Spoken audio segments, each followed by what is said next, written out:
Well, act like nothing happened. We're here today. Good morning. Glad you're with us. Hey, everybody online, we're glad you joined us from all over the world. Canada, Africa, Brazil, Philippines, all over the U.S. We're glad you be part of what we're doing here today. And I'm glad you're here today. We're in this series that Pastor Jason kicked off last week about chillaxing, about this thing. And I love the songs we've sung today because they've all been about a very common theme, haven't they? About finding freedom. And the thing that most of us need in our lives is to be free. And one of the biggest things we need to be free of is our time crunch, right? How many of you are like me that you get in your car, you put in the address on your GPS, and you see what time it says you're going to get there? You're supposed to arrive by 1:32. And how many of you, like me, think, I'm going to beat that time? Anybody else? Because normally when I've punched it in, I'm already running late, right? And I think to myself, I'm going to figure this out. I'm going to get there so I'm actually going to be on time because I'm already running. I don't know if you always are, but it's kind of a thing, isn't it? And you just think about the language used. I'm saving time by doing this. There's something inherent in all of us that recognizes time as this commodity. And we have to treat it as special because that second's gone now. We'll never get that second back. And so we recognize this. When we talk about saving time and doing stuff to try to save it, as if we can save it up, which we can't, but it's the idea that we might free up something later that if we cram it in now. Or we'll say, I'm taking time for myself. And we know, just by that language, that we're taking it. We're doing something with it. How about when we ever say, I'm spending time with my family? Inherently, we know that this is going to cost us something, right? And for some of us, it means I'm spending time with my family, which means I can't spend my time over here in my work that I really need to get done or over doing this, and it's all around us. And so here's the question for today. Is there space between your current place and your limit? I want you just to think for a moment about your current pace of life. How fast some of you live. And your limit, because we all have a limit on time, right? And I'm guessing that I'm not going to ask you to raise your hand because if you're married, your spouse is going to give you the elbow, and I don't want anybody hurt today. But I'm guessing for some of you, the space is a really small space because you know your limits and you're already above your limits. And you hear about it. You hear about it at work, about how much stuff has to get done. And you hear about it at home, about you need to be here more often. And we just find ourselves in this terrible, terrible, terrible place. And all of us need some freedom in that space. And the only way we get freedom is to have something get broken. To break those chains, as we sang earlier. Which means to be free, to throw off how we've done things and think about a different way. And we're here on this thing, and I've already had multiple people this morning say to me 2 words. When you got here, somebody probably said them to you. 2 words. The first one is a very joyful word. The word is happy, and the second word is?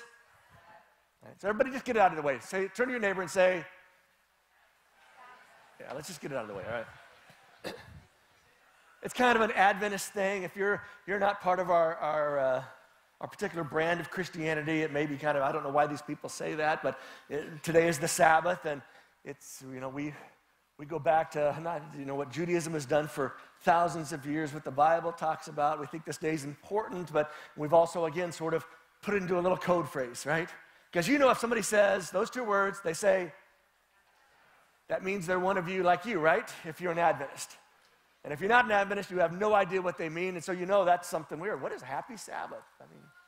I don't ever say happy Monday, because Monday is never happy, right? Might say happy Friday if I've actually been able to get everything done and don't have any work this weekend. But it's kind of an inside piece. But you think about the time we have and what this day is supposed to represent. And the challenges that brings to us that have maybe been raised in this understanding and this belief. Here's the thing that really makes that space between our pace of life and our time limits really makes it small for most of us. It's the idea of fear, right? The fear of missing out. The fear of not getting ahead. The fear of getting forgotten. That's why you stay late some days at the office, because you don't want to be the guy or the gal who goes home early. You want to be the one that's always there when they leave, always there in the morning, because maybe your job will be safe that way. And the fear of missing out on the promotion, missing out on the bonus, missing out on being able to take a break later because I'm working so hard now, missing out on all these kinds of things. Just think for a moment. How much fear impacts your use of your time?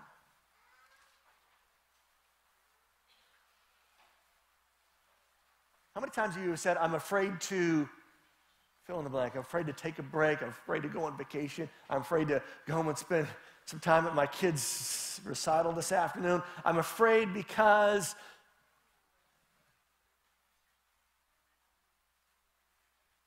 And you know this is a real thing if part of your common language is, I'm going to be just a little bit late.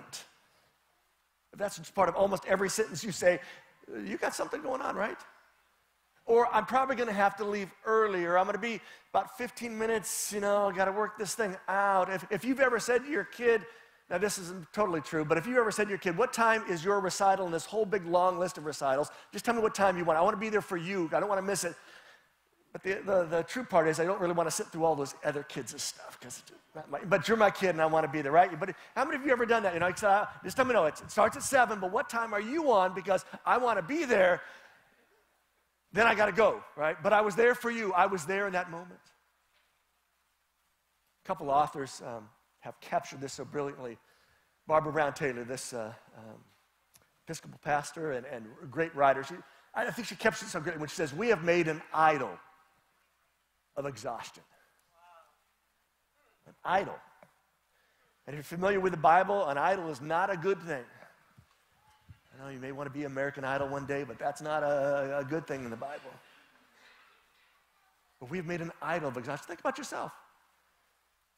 You feel the best when you have just exhausted all your resources. You feel like you've given everything, and thus they can't ask for more from me because I've given it all. And it becomes this thing that you shoot for. We've made an idol of exhaustion.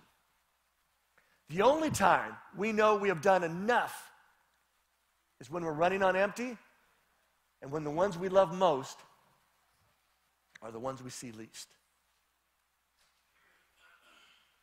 And for some of us in this room this today, for some of us watching online today, that is a picture of our life. What we know we've done enough is that we hardly see the people that we really care about. And the reason we do all this stuff, we say to ourselves, is so that I can take care of them. Scott McKnight, another author, writes this. He says, we're hyper-entertained and yet always bored. Right? I mean, it's a thing. We're always connected, yet perpetually lonely. We're always busy, overwhelmed, and exhausted, even while we feel we're still falling behind. It's funny, but it's sad at the same time, isn't it? And so today, before we pray, before we kind of dive into some writings from the Bible, I have one word for you that is a word from God for you today if you find yourself in that place where your pace of life and your time limits, that space has gotten smaller and smaller and smaller to where it's hardly discernible. And here's the one word. Everybody say it with me. Stop. Right? Turn to your neighbor and say, stop. Turn to the other neighbor who you ignored the first time and say, stop. All right? And the amazing thing about this word is it can be said in so many different ways, right? If you've ever been with a child and they've broken free for a moment and you're by a road and they begin to walk, you yell, stop, right? And you want them to, because it's different. The other time you say, stop. Slow down. Calm down. And maybe for some of us here today, this is the only word we need to hear. Maybe this is God's word to you today. To stop. Put on the brakes, to put it in park, actually turn the key off. and to just stop. So with that in mind, before we jump into some things that have been around for thousands of years, I invite you to bow your heads and let's pray one more time together, okay?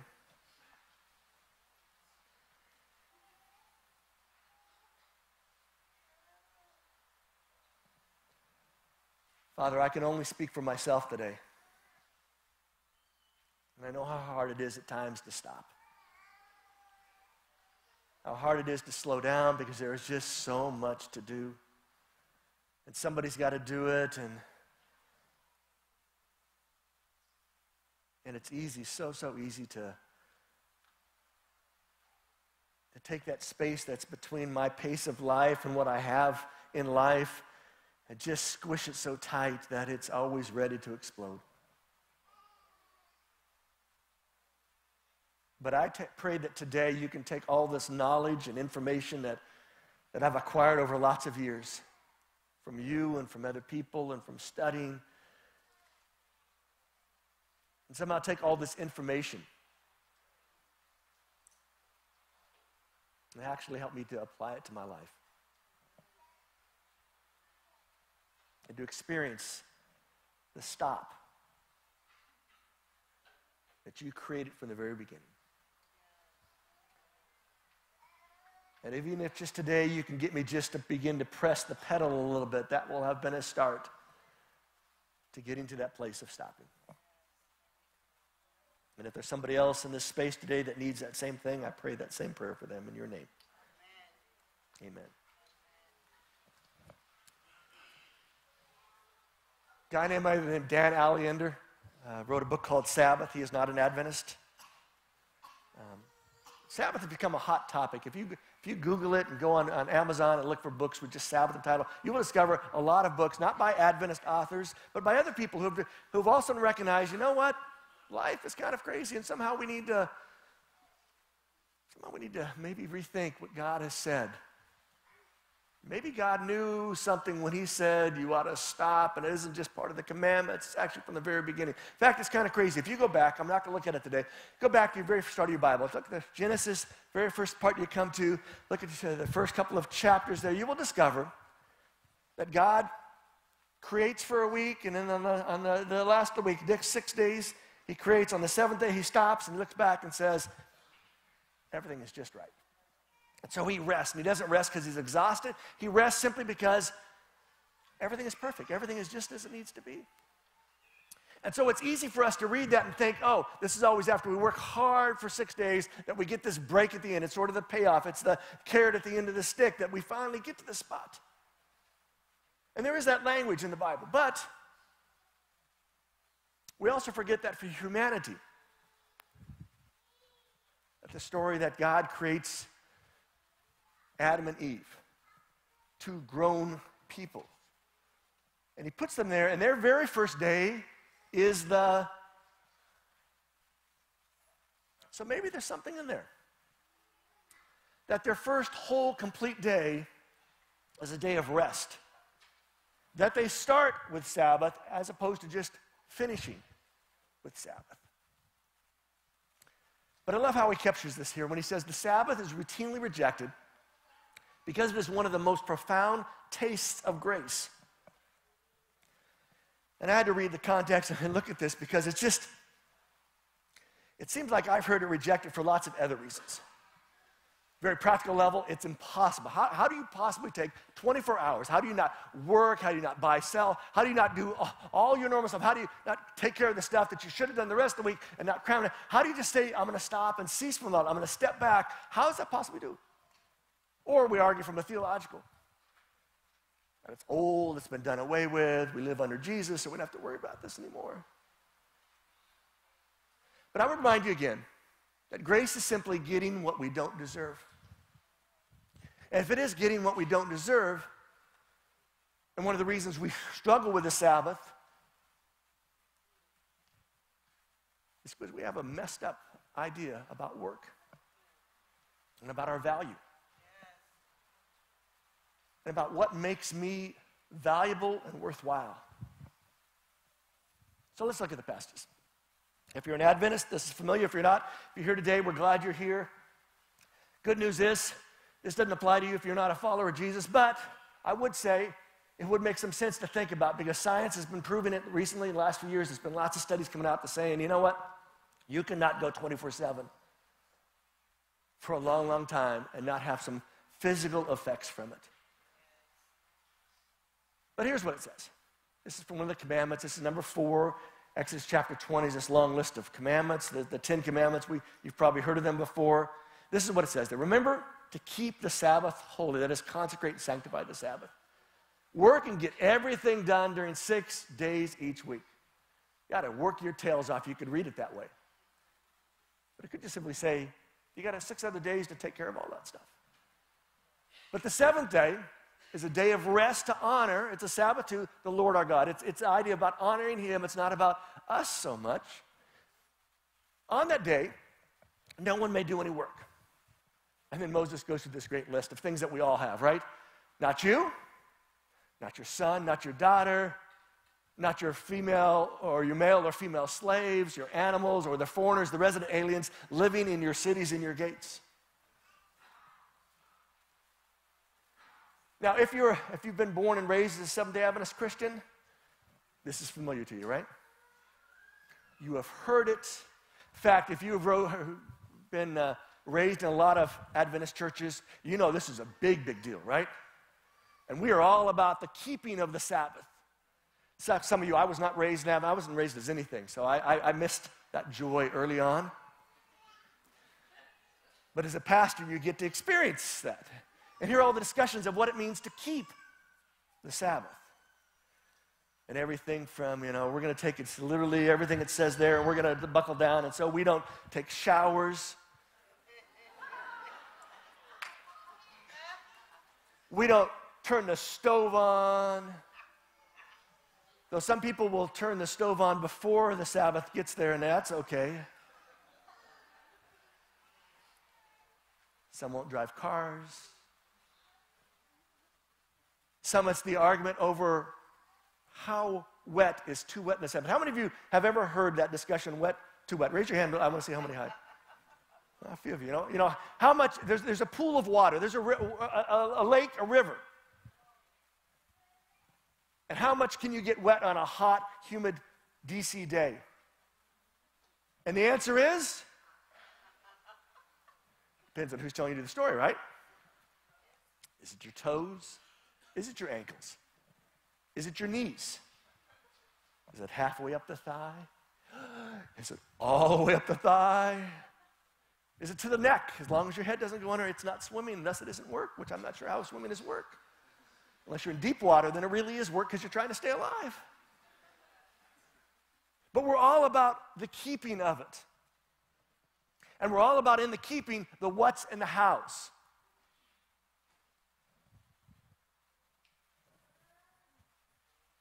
And in the process of focusing on the keeping, I think we forgot what Jesus said is the most important thing, which is the why of the Sabbath. In fact, one of the crazy things is, here's Exodus chapter 20, verse 10. Remember to keep the Sabbath day holy. And again, we're all about keeping. We have historically talked about keeping. Here's the crazy thing. You know in the original language, the word keep is not there. Here's the complete Jewish Bible. Remember the Sabbath, remember the day, Shabbat, to set it apart for God. That's the literal translation. Our problem is, what does it mean to be set apart? It means set apart, it's treated as special, as a gift, as something that God has created for us. In fact, Jesus will talk about this, but we'll get there in a second. Here's the why. The reason is that in 6 days the Lord made everything. This is the Exodus version of why we ought to keep the Sabbath, why we ought to set that day apart. Because God's our creator. And on that day, he created everything. He goes through the list there, right? The sky, the heavens, the earth, the sea, and everything in them. And on the 7th day, he rested. So because God rested, and he says, I want you now to rest because I rested. That's one of the whys. Whys is because that's what God did. And if we're going to be followers of God, we ought to do what God's done because that's what he's asked us to do. But there's more than that. Deuteronomy chapter 5 will say that way your servants may rest as you do. That the Sabbath is not just about you, it's about us. And it's about them. That's why on that list it said not just you, but your sons and daughters, because it'd be tempting to say, you really need to take care of your room now today. You got a whole day off, go take care of it, right? But no. Or to say to our slaves, now we don't have slaves. At least I hope you don't have slaves. It's a bad thing to have slaves. But in that culture, God was looking out for everybody and said, hey, even your slaves, these people that you have been indentured to you, that are there to do your bidding, they need a break as well. And he goes on, animals, right? And then the resident aliens. I love that language. Because it makes those people seem creepier, right? It's not just about us, it's about them. Goes on, remember that you were slaves. This is the reason in Deuteronomy he gives for why we ought to keep the Sabbath, why we ought to set it apart. It was because at one time we were slaves, and we were not slaves in the sense, this is, after these generations that come along, this is for down the road that we would all think we were connected. This is part of the story. And because we were slaves in Egypt, and the Lord your God brought you out there by his great power and his strength, we ought to do this as remembrance that God did something then, that God still does something today. Exodus a little bit later, Moses comes back and tries to help them apply this and figure out how this all looks. And he says, listen, you should work 6 days a week. You got to work. And back there in that culture, again, what you produced that day is what you ate that night. There were no refrigerators. There were no quick stops. No restaurants you could stop in. What you did today, you ate today. And so that's why you had to work every day. But the seventh day, there was this whole other thing. You got to go back and read the story. We're not going to get through today. But he says, but on the seventh day, you must rest. That is literally the word is stop. You must stop. This lets your ox and your donkey rest. These animals that have no clue of anything. But it gives them a break. It also lets the slave born in your house and the foreigner, the resident alien, be refreshed as well. Now Moses doesn't leave it at that. A little bit later, he says, you must work for 6 days, but on the seventh day you must rest, even during the planting and the plowing season and the harvest season, even when it's tax season and you're an accountant. Even when it's that time of the year, and this is just always a crazy time of the year, and I got to push through it. God said, I know at that moment you're going to think to yourself, yeah, but. I know what you think, yeah, but. I want you to know, even in the hardest time of year, the time when you ought to be out plowing, you only got so much time to get the stuff in the ground, and the time later when you got to harvest, you only got so much time to get it out of the ground. Even in those times, you ought to step back and stop. And to force yourself to disengage from the stuff that brings life to you. And to recognize that there's someone who brings greater life to us. Well, here's Jesus' take. The Sabbath day was made to help people. It was made for man. They were not made to be ruled by, not man for, the Sabbath day. If you remember this, it's a conversation. Jesus is getting hammered again because of what he's done on the Sabbath. And in response to these people who were very devout in their keeping of the Sabbath, he says, folks, you're all about the how and the what, and I want to remind you about the why because we've forgotten the why. It's to be a benefit. It's to be a blessing. But it's one of those crazy things that the only way it can be a blessing is if you allow it to be a blessing. If you step back, if you stop, if you disengage, if you cease. The reality is it takes work to rest, which is crazy, right? But you knows that inherently. When you're getting ready to go on vacation, how hard do you work the week before you go?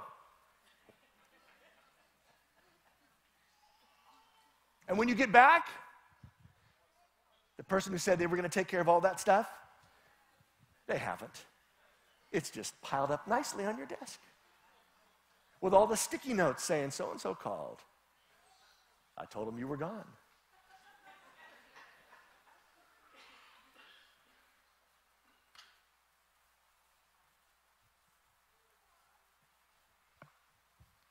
And over, God, through different people, has spoken this idea about the Sabbath.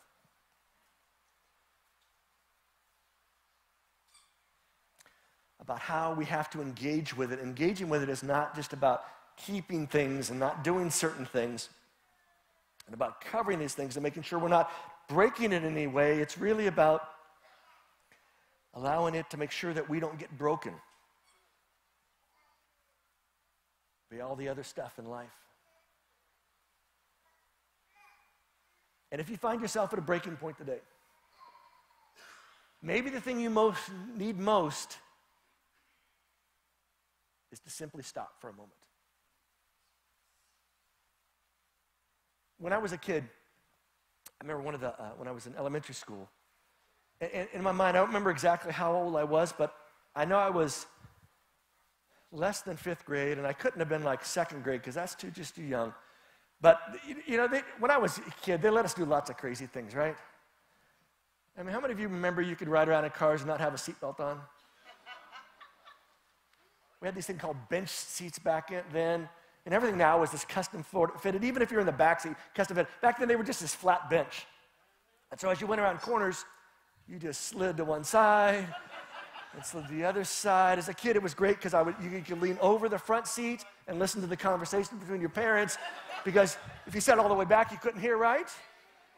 I remember as a kid, sleeping on the floor, but it was big enough that you could kind of curl up in there, and it was warm. I'm sure there's a little bit of exhaust coming in. It was just a peaceful moment. We had these things, had this thing called lawn darts. Anybody remember lawn darts? See how old some people are, right? They were a thing about this big. A metal tube with plastic wings, had a little weight to them, had a point on them. And the idea was you put a circle over there, and 2 of you stood down here, and you chucked these things in the air and tried to make them land in the circle. Wonderful concept, and they were heavy enough that they would come down really good. They obviously got banned for a very important reason. If they hit you, they could really hurt you. But we did lots of stuff. But I remember as a kid, and again, it's got to be like probably maybe 4th grade, I was able to be a crossing guard. But I went through training, had my sharp little, orange vest they gave me and a little white thing that came across. I'm not sure what the white thing did, but had this white thing. Had a little sign, right? Stop sign. And had a whistle. And I was out, part of the job, you got there in the morning as the buses arrived, and you would step out in the road and you would hold the sign and tell cars to stop. A lot of power for a 4th grader to have.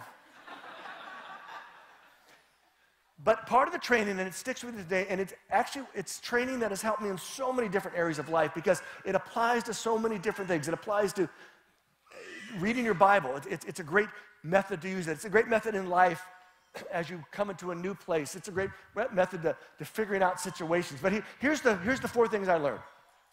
Stop. So you would come to the edge of the road, you would stop, you would look to make sure no cars were coming. That's what it was, right? You would listen because if you heard a car going really fast, even though you couldn't see them, you knew they were coming, right? And if you stopped, you looked, you listened, and it was clear, then you stepped out in the road and you held up your little stop sign, right? Any of you ever remember this in school? Anybody else have this? Stop, look, listen? A couple of us, all right. In my mind, it's one of those great things that applies to so many different things in life. And what if it really is the application of this idea of setting the Sabbath apart? What if today is really about this idea of stopping, coming to a full and complete stop, putting ourselves in a place to look, to listen, and then to move after we've done those other 3 things? And what if your problem is like my problem sometimes, is that I want to get to the 4th step as quick as possible? I don't know what they call them here in Maryland. I think it's just the normal way people handle stop signs or stop lights. California, we call it a California stop. which means I slow down enough to make sure the road was clear and I go. Here in Maryland, nobody looks either way. They just keep going, right? But isn't that kind of just a picture of our life? Sometimes it's coming to a complete stop. To be able to look and to see the things we missed if we kept going so fast. What if it's about listening? Because we all know that we could all listen a whole lot better, especially if we've stopped and we put ourselves in a place to listen. All of that before we actually step out, before we take the next step of going. It really does take work to rest. But, most powerful word in the English language.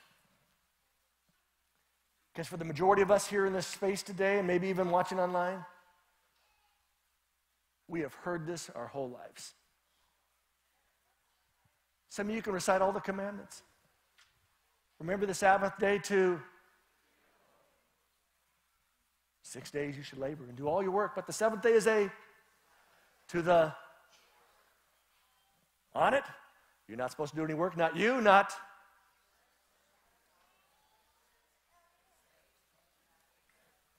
I didn't grow up as an Adventist, so it gets a little cloudy here on me.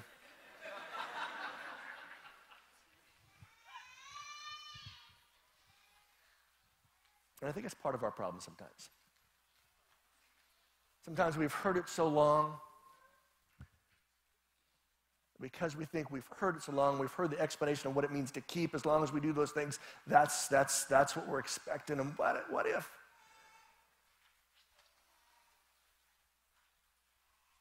What if it's not about the buts? I mean, I know the buts. You know, some of you will say, well, Mike, you don't understand how busy my life is, how crazy my life is. There's no possible way I could not work, I could not buy, not sell, I could not do those things. There's no way I could sit down and rest for this day for more than maybe just I come to church. You ought to be happy with that, Mike. You ought to be happy with that. I'm giving you something.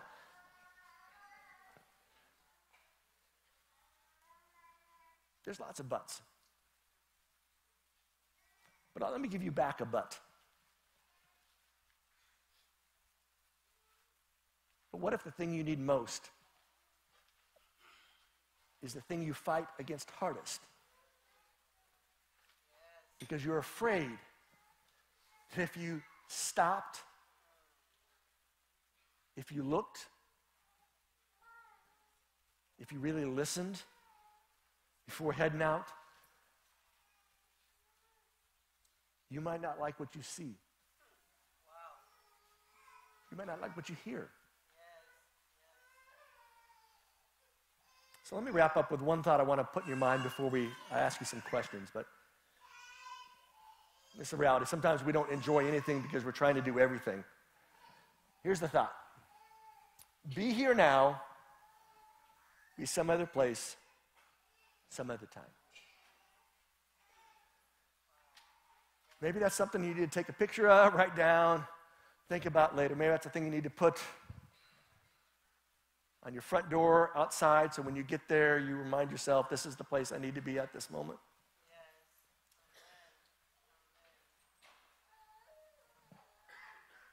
But maybe the Sabbath is an invitation to be here now.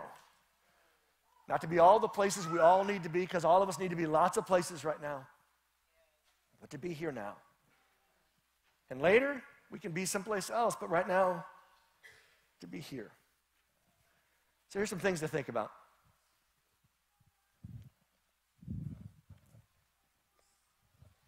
How do you relax?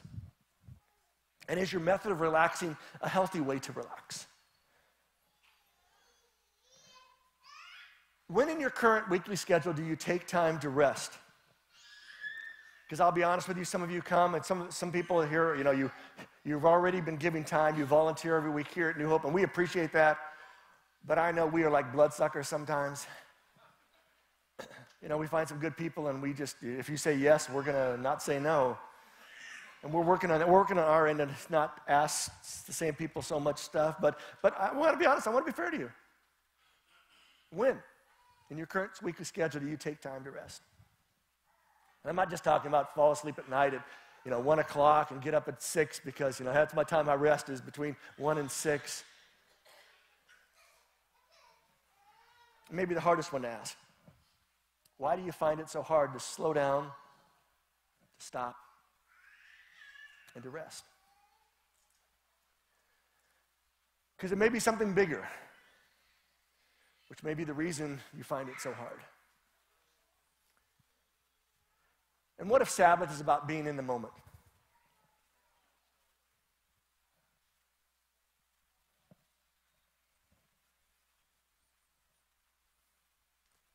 If that's true, don't waste this moment. Don't waste whatever God is trying to say to you about the pace of your life and the space between that pace and your limits. Take some time. This afternoon, maybe, to stop, to look, to listen before you move ahead, all right?